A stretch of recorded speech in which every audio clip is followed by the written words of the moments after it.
একজন আমেরিকান বিজ্ঞানী সৌদি আরবে গিয়ে ঘোষণা দিয়েছিলেন তিনি প্রমাণ করবেন যে হাজরে আসওয়াদ নামে পবিত্র কালো পাথরটি কোনো জান্নাতি পাথর নয়, বরং এটি একটি সাধারণ উল্কাপিণ্ড। কিন্তু গবেষণা শুরু করার পর এমন এক অলৌকিক অভিজ্ঞতার সম্মুখীন হন যা তার বিশ্বাসকেই বদলে দেয়। কিন্তু কি এমন ঘটেছিল তার সাথে? কেন এই হাজরে আসওয়াদ পাথর পানিতে ডুবে না? এই পাথরের একটি টুকরোই বা কিভাবে ইংল্যান্ডে পৌঁছে গেল? এই সমস্ত চমকপ্রদ প্রশ্নের উত্তর পেতে হলে আমাদের আগে জানতে হবে হাজরে আসওয়াদ পাথর পৃথিবীতে কিভাবে এসেছিল। আর যদি আপনি একদিন এই পবিত্র কালো পাথরে চুম্বন খাওয়ার নিয়ত করে থাকেন তাহলে অবশ্যই কমেন্টে লিখুন। তাহলে চলুন শুরু করা যাক। আসসালামু আলাইকুম প্রিয় বন্ধুরা। আরবি ভাষায় এই পবিত্র বস্তুটিকে বলা হয় হাজরে আসওয়াদ, যাকে পবিত্র কালো পাথরও বলা হয়। এটি পবিত্র কাবার পূর্ব কোণে স্থাপিত এবং দীর্ঘদিন ধরে মুসলমানদের আগ্রহের কেন্দ্রবিন্দু হয়ে এসেছে। যদিও ইসলামে এর উপস্থিতি গভীরভাবে আধ্যাত্মিক ও প্রতীকী, এর প্রকৃত উৎস নিয়ে রহস্যটি বিভিন্ন মানুষদের কৌতূহল জাগিয়ে তোলে। হাজরে আসওয়াদের দীর্ঘ ও গভীর ইতিহাস রয়েছে, যা এটিকে ইসলামের সবচেয়ে গুরুত্বপূর্ণ পাথরের মধ্যে একটি করে তোলে। হজরত ইব্রাহিম আলাইহিসসালামের সময় থেকে নবী মুহাম্মদ সাল্লাল্লাহু আলাইহি ওয়াসাল্লাম পর্যন্ত এই পাথর পবিত্র কাবার একটি অংশ হিসেবে থেকে গেছে এবং এতে গভীর আধ্যাত্মিক গুরুত্ব নিহিত রয়েছে। হাজরে আসওয়াদ কিভাবে পৃথিবীতে এসেছে তা নিয়ে বিভিন্ন ঘটনা আছে। একটি বর্ণনা বলে যে যখন হজরত আদম আলাইহিসসালামকে জান্নাত থেকে পৃথিবীতে পাঠানো হয়েছিল তখন এই পাথরটিও জান্নাত থেকে নেমে এসেছে। এটি তাকে সেই সঠিক জায়গায় নির্দেশ দেওয়ার জন্যই ছিল যেখানে তিনি আল্লাহর প্রথম উপাসনালয় নির্মাণ করবেন। তবে সবচেয়ে প্রচলিত এবং গ্রহণযোগ্য ঘটনাটি হল হজরত ইব্রাহিম আলাইহিসসালাম এবং তাঁর পুত্র হজরত ইসমাইল আলাইহিসসালামের সাথে সম্পর্কিত। এই ঘটনা অনুযায়ী আল্লাহর আদেশে তারা কাবা নির্মাণের শেষ পর্যায়ে পৌঁছালে হজরত ইব্রাহিম আলাইহিসসালাম দেখলেন দেওয়ালের এক অংশে একটি ফাঁকা স্থান আছে। তিনি তার পুত্র ইসমাইল আলাইহিসসালামকে আদেশ দিলেন যেন সেই ফাঁকা স্থানের জন্য উপযুক্ত পাথর খুঁজে আনেন। হজরত ইসমাইল আলাইহিসসালাম সর্বত্র খুঁজেও সঠিক পাথর পাননি। যখন সে পিতার কাছে ফিরল তখন দেখল দেওয়ালে একটি সুন্দর ও দীপ্তিময় পাথর আগে থেকেই স্থাপন করা হয়েছে। সে তার পিতাকে জিজ্ঞাসা করল পাথরটি কোথা থেকে এসেছে। হজরত ইব্রাহিম আলাইহিসসালাম বললেন যে ফেরেশতা জিব্রাইল আলাইহিসসালাম এটি জান্নাত থেকে এনেছিলেন। হজরত মুহাম্মদ সাল্লাল্লাহু আলাইহি ওয়াসাল্লাম থেকে একটি অথেন্টিক হাদিস আছে যা হাজরে আসওয়াদ সম্পর্কে আরও তথ্য দেয়।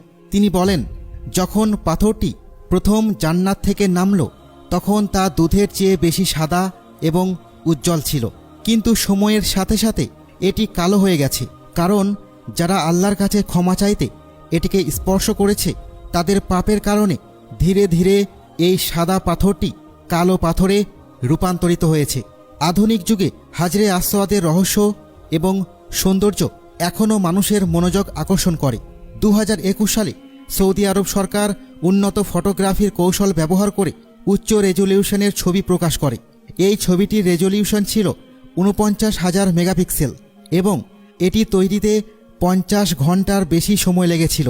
এই ছবির মাধ্যমে আমরা স্পষ্ট দেখতে পাই যে হাজরে আসওয়াদ সম্পূর্ণ কালো নয়, এতে হালকা ছায়া এবং এমন অনেক বিস্তারিত রয়েছে যা অধিকাংশ মানুষ আগে কখনো দেখেনি। কাবায় স্থাপিত মূল হাজরে আসওয়াদ ছাড়াও এর কিছু ছোট ছোট অংশবিশেষ বিশ্বের বিভিন্ন স্থানে রয়েছে বলে ধারণা করা হয়। তেমনই একটি অংশ তুরস্কের ইস্তানবুলে অবস্থিত সুলতান আহমেদ মসজিদে সংরক্ষিত আছে। আরেকটি খণ্ড ইংল্যান্ডের একটি জাদুঘরে রাখা হয়েছে এমনটা অনেকেই ধারণা করে। কিন্তু কিভাবে এই পবিত্র পাথরের একটি টুকরো ইংল্যান্ডে চলে গেল? ধর্মীয় ও ঐতিহাসিক গুরুত্বের কারণে হাজরে আসওয়াদ সর্বদা মানুষের এবং বিশেষ করে ভূতত্ত্বের গবেষকদের মনোযোগ আকর্ষণ করেছে। অনেকেই এই বিশেষ পাথরটি কিভাবে গঠিত এবং এটি কি থেকে তৈরি তা বুঝতে চেয়েছেন। এই কারণেই বৈজ্ঞানিক অধ্যয়নের জন্য হাজরে আসওয়াদের একটি টুকরো অবশেষে ইংল্যান্ডে পৌঁছায়, যেখানে এটি আরও কাছ থেকে পরীক্ষা করা যায়। অনেক বছর গবেষণার পর বিজ্ঞানীরা কালো পাথরের উৎস সম্পর্কে বিভিন্ন ধারণা উপস্থাপন করেছেন। একটি জনপ্রিয় তত্ত্ব ছিল যে পাথরটি একটি উল্কাপিণ্ড থেকে এসেছে। এই ধারণাটি এসেছে একটি উপগ্রহের উল্কাপিণ্ড ক্যাটালগ থেকে, যা কালো পাথরকে অ্যারোলাইট উল্কাপিণ্ড হিসেবে শ্রেণীবদ্ধ করেছিল। এক ধরনের মহাকাশের পাথর যা সাধারণ পাথরের মতো দেখায় এবং এতে প্রচুর লোহা বা নিকেল থাকে না, যেভাবে অধিকাংশ উল্কাপিণ্ডে থাকে। পল পার্চ একজন ভূতত্ত্ববিদ এবং খনিজ বিশেষজ্ঞ 1857 সালে হাজরে আসওয়াদ সম্পর্কে প্রথম বিস্তারিত প্রতিবেদন প্রকাশ করেন। তিনি বিশ্বাস করতেন যে পাথরটি এমন একটি উল্কাপিণ্ডের টুকরো যা প্রায় 6000 বছর আগে ভেঙে গেছে। তবে অনেক বিতর্কের পর বিজ্ঞানীরা এই ধারণা প্রত্যাখ্যান করেন। বিস্তারিত গবেষণায় দেখা গেছে হাজরে আসওয়াদ পানির উপর ভাসতে পারে, যা অস্বাভাবিক। সাধারণ উল্কাপিণ্ডগুলো বেশ ঘন এবং পানিতে ডুবে যায়। এছাড়া কোনো বিজ্ঞানী এখনও পর্যন্ত এমন কোনো উল্কাপিণ্ডের পাথর খুঁজে পাননি যা হাজরে আসওয়াদের বৈশিষ্ট্যের সঙ্গে মিলে। এই কারণগুলোতে বিজ্ঞানীরা সিদ্ধান্ত নিয়েছেন যে হাজরে আসওয়াদকে নিশ্চিতভাবে উল্কাপিণ্ড বলা যায় না। হাজরে আসওয়াদকে আরও ভালোভাবে বোঝার চেষ্টা করার সময় আরেকটি ধারণা সামনে আসে। কিছু বিজ্ঞানী মনে করেছিলেন এটি হতে পারে পমিস পাথর। পমিস পাথর হল আগ্নেয়গিরির বিস্ফোরণের ফলে গঠিত এক ধরনের পাথর। আগ্নেয়গিরির গর্ত থেকে ম্যাগমা নির্গত হয়, যা সিলিকন সমৃদ্ধ। পমিস পাথর হালকা ও কম ঘনত্বের হয়, তাই এটি পানির উপর ভাসতে পারে। হাজরে আসওয়াদও ভাসার ক্ষমতা থাকার কারণে এই ধারণাটি ভালো মনে হয়েছিল। কিন্তু এই তত্ত্ব দুর্বল, কারণ আরব উপদ্বীপের ভূতত্ত্বের ওপর গবেষণায় দেখা গেছে সেখানে আগ্নেয়গিরি থেকে পমিস পাথর তৈরি হয় না। তাই হাজরে আসওয়াদকে এই অঞ্চলের আগ্নেয়গিরির পাথরের সাথে সংযুক্ত করা সম্ভব নয়। কিছু বিজ্ঞানী এমন দাবিও করেছেন যে হাজরে আসওয়াদ পৃথিবীর সবচেয়ে প্রাচীন পাথরগুলোর একটি হতে পারে। সাধারণত বিজ্ঞানীরা কার্বন ডেটিংয়ের মতো পদ্ধতি ব্যবহার করে পাথরের বয়স নির্ধারণ করেন, কিন্তু হাজরে আসওয়াদের ক্ষেত্রে তারা এর সঠিক বয়স নির্ণয় করতে পারেননি। আরেকটি আকর্ষণীয় তথ্য হল পৃথিবীর কোথাও হাজরে আসওয়াদের মতো কোনো পাথর কখনোই পাওয়া যায়নি। এজন্য কিছু বিজ্ঞানী সিদ্ধান্ত নিয়েছেন যে হাজরে আসওয়াদ হয়তো পৃথিবী থেকে আসেনি। এছাড়াও এটি কোনো বড় পাথরের অংশ নয়, কারণ এর ঘনত্ব মহাবিশ্বের সব ধরনের পাথরের ঘনত্ব থেকে সম্পূর্ণ আলাদা। উত্তর খোঁজার তাগিদে আরেকটি তত্ত্ব প্রস্তাব করা হয়। হাজরে আসওয়াদ হতে পারে ইম্প্যাক্টাইটের এক ধরনের পাথর।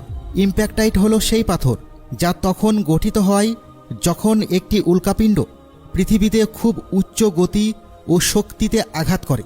এই তত্ত্বটি প্রধানত সুইডিশ ভূতত্ত্ববিদ এলিজাবেথ থমসন কোপেনহেগেন বিশ্ববিদ্যালয় থেকে সমর্থন পায়।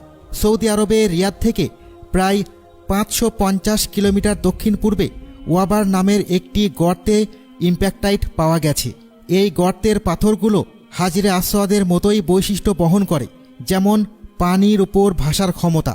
তবে এই তত্ত্ব পরে বাতিল হয়ে যায়, কারণ দেখা গেছে যে ওয়াবার গর্তটি মাত্র 1704 সালে তৈরি হয়েছে, যা পবিত্র কাবার চেয়ে হাজার হাজার বছর পর সৃষ্টি হয়েছে।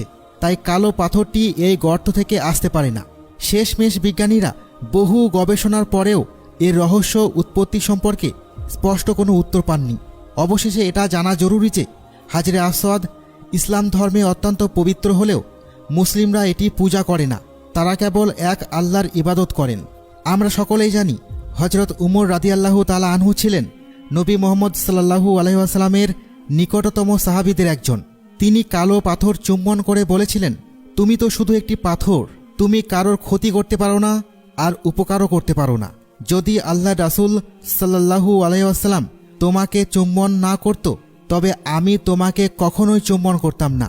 প্রিয় বন্ধুরা, হাজরে আসওয়াদ সম্পর্কে আপনার মতামত কি তা অবশ্যই আমাদের কমেন্ট করতে ভুলবেন না।